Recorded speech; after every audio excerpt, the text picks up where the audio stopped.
To je hiter pregled dogajanja okoli stranke SDS tik pred državnozborskimi volitvami. Natanko 14 dni pred volitvami poglejmo ključna dejstva o veliki favoritini za zmago pod vodstvom dolgoletnega predsednika Janeza Janše.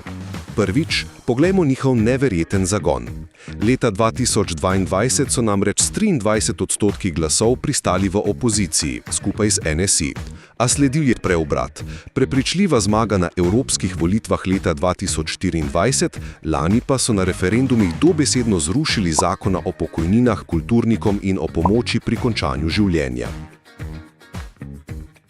V tokratno kampanjo se podajajo s terenskim geslom koalicija z volivci in željo po močni večini, ki so jo poimenovali ustavna večina razuma. Drugič, kdo sploh so glavni igralci?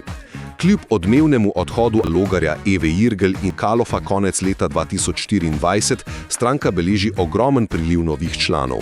Lista za volitve šteje 87 kandidatov, Janša tradicionalno kandidira v kar 2 okrajih. Na krovu pa so vsi aktualni poslanci z izjemo Franca Rosca in Jožeta Tanka.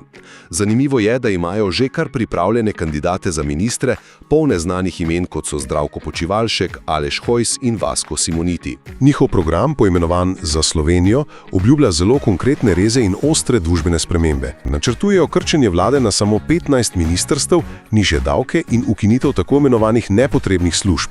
V zdravstvu napovedujejo povsem ločen plačni steber, v šolstvu pa krepitev domovinske vzgoje in očiščenje prostora tiste, citiramo, invazivna spolna ideologija. Ubuditi nameravajo tudi ukinjeni muzej slovenske osamosvojitve.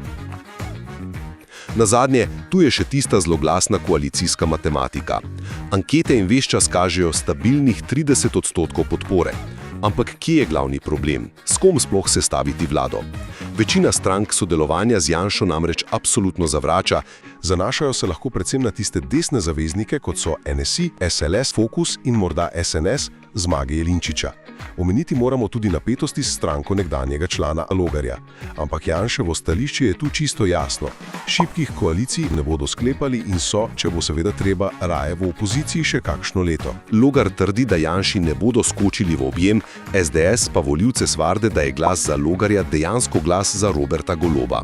Čeprav številke kažejo, da je SDS na volitvah praktično neustavljena, bo njen resnični preizkus šele matematična bitka za zaveznike pri sestavi nove vlade. Naslednjo vlado bomo vodili bodisi mi, bodisi se bo nadaljevala vladavina Roberta Goloba in svobodnjakov ter potapljanje Slovenije.